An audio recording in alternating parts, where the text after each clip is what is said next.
평안들 하셨습니까? 오늘은 연중 제23주간 월요일입니다. 오늘 복음에서 예수님께서 안식일에 회당에 들어가 가르치시면서 손이 오그라든 사람을 고쳐주십니다. 얼핏 보면 예수님의 치유 사화로 보여지지만 본문의 내용은 예수님께서 아픈 이를 고쳐주셨다는 것보다 안식일에 기적을 행하심으로써 율법학자들과 바리사이들과 갈등이 심화됐다는 논쟁 사화에 가깝습니다. 장소는 회당이었습니다. 회당은 하느님의 백성인 이스라엘 사람들이 모여 하느님께서 자신들의 선조들을 이집트 노예에서 어떻게 해방시켜 주셨는지, 그리고 그분과의 계약을 끊임없이 상기하며 하느님의 율법을 통해 살아계신 하느님을 체험하고 나누고 그분이 주시는 구원의 기쁨과 영원한 생명을 지향하며 함께 하느님께 감사를 드리는 장소입니다. 그런데 그곳에 오른손이 오그라든 사람이 있었습니다. 이 사람이 있다는 동사는 미완료 시제로 사용되고 있습니다. 그 장소, 곧 구원자 하느님이시며 당신의 백성을 살리시고 생명을 주시는 하느님을 기리는 장소에 그 오른손이 오그라든 사람이 계속해서 그 자리를 지켜오고 있었음을 말해주는 동사의 시제입니다. 성경시대의 손은 단순한 신체의 일부가 아니라 무엇을 만들고 행하고 세우고 건축하며 다른 사람들이나 자기 환경에 신체적인 영향을 미치는 인간의 능력이며 목적을 가진 행동 영역을 상징했습니다. 창세기 2장 4절 이후를 살펴보면 창조 기사에서 하느님께서는 사람을 빚으시고 동산을 꾸미시고 사람을 데려다 두시고 온갖 짐승과 새들을 빚으시고 갈빗대 하나를 빼내시고 그 자리를 살로 메우시는 행동들을 보여주십니다. 이 모두가 바로 손의 활동과 연관되어집니다. 일반적으로 손은 일이나 행위를 하는 가장 중요한 기관입니다. 샘적 언어에서 손은 힘 또는 세력을 의미하기도 했고 때론 그 사람의 생각이나 마음의 상태를 나타내는 도구로 사용되기도 했습니다. 그러기에 예로부터 오른손은 선을 상징하고 왼손은 악을 상징한다는 인식도 있었기에 거룩한 의식을 거행할 때는 왼손을 사용해서 안 된다는 금기들도 생겨났습니다.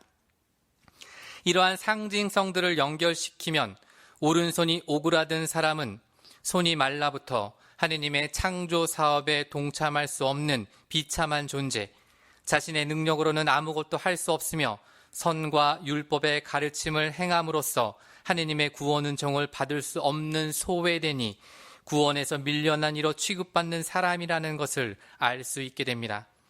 그럼에도 그는 하느님의 자비를 구하며 회당에 머물러 있어 왔던 것입니다.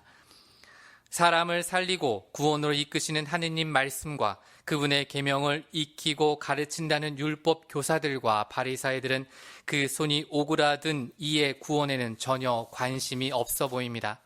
단지 안식일에 예수님께서 그를 고치시는 기적을 행할지 안 할지에 초점을 두고 예수님을 고발할 생각만 하며 지켜보고 있습니다. 그들의 생각을 이미 잘 알고 간파하고 계신 예수님께서는 손이 오그라든 사람을 회당 한가운데 서게 하십니다. 더 이상 그가 하느님 구원의 대상에서 밀려나 소외되지 않았다는 것을 모든 이에게 명확하게 보여주고 계십니다. 그리고 안식일이라는 하느님의 계명이 담고 있는 본질에 관하여 묻습니다. 그리고 그들을 둘러보신 다음 손을 뻗어라 라는 말씀 한마디로 오그라들었던 손이 정상적인 손으로 되돌아옵니다. 예수님의 말씀은 마치 하느님께서 세상 창조 때 빛이 생겨라 하고 말씀하시니 빛이 생긴 것과 같은 힘을 발휘하십니다. 이로써 예수님이 누구이시며 어떠한 분이신지 드러나고 또 손을 치유받은 이도 한처음 하느님께서 이 세상을 당신의 모상대로 가장 좋은 모습으로 창조하셨던 본래의 모습을 되돌려 주심으로써 구원을 체험케 해주십니다. 그런데 바로 그러한 놀라운 사건을 바로 옆에서 목격한 율법 학자들과 바리사이들은 놀라움으로 하느님을 찬미하기는커녕 골이 잔뜩 나 있습니다. 예수님께서 구체적인 행동으로서 어떠한 위협을 가해야 할지 곧 예수님에 관하여 서로 의논하기 시작합니다. 그들의 잘못된 선입견, 즉 교만에서 시작된 완고함이 하느님께서 당신을 드러내시는 순간에도 자신이 알고 있는 하느님의 모습이 아니라 해서 하느님에게 분노하는 어리석음을 저지르고 있습니다. 어쩌면 너무도 열심히 그리고 열렬히 하느님을 사랑한다고 행하는 우리의 행동과 신앙의 모습이 참으로 하느님께서 바라시는 모습이 아닌 우리 스스로가 만들어버린 모습이라면, 그래서 우리가 만들어낸 하느님을 모시고 있다면 하느님께서 우리 앞에 나타나셔도 우리의 기준으로서 하느님이 아니시라고 무시해버리는 어리석음을 우리도 저지를 수 있다는 경각심을 오늘 복음을 통해 우리는 분명히 배울 필요가 있습니다. 열심히 신앙을 살아가는 것은 매우 중요합니다. 그런데 그보다 더 중요한 것은 내가 만들어내는 또 만들어가는 신앙의 길이 아니라 주님께서 친히 준비해 주시고 이끌어 주시는 올바른 신앙의 길, 또 올바른 구원의 길을 걸어가야 한다는 것입니다. 그러기 위해서는 우리에게 무엇보다 필요한 것이 매일 기도를 통해 그 길을 갈 수 있는 합당한 인도를 청해야 한다는 것입니다. 우리를 올바른 길로 이끌어 주시고 참된 하느님 나라로 갈 수 있도록 우리에게 가장 중요한 길이 바로 예수 그리스도, 우리의 메시아시라는 사실을 우리는 다시 한번 인정해야 하고 또 고백해야 합니다. 그러기에 기도를 통해서 우리 자신의 신앙이 아닌 하느님께서 이끄시는 올바른 신앙의 길을 갈 수 있도록 끊임없이 우리 자신을 주님께 봉헌하며 기도하는 신앙인의 삶을 살아가야 할 것입니다.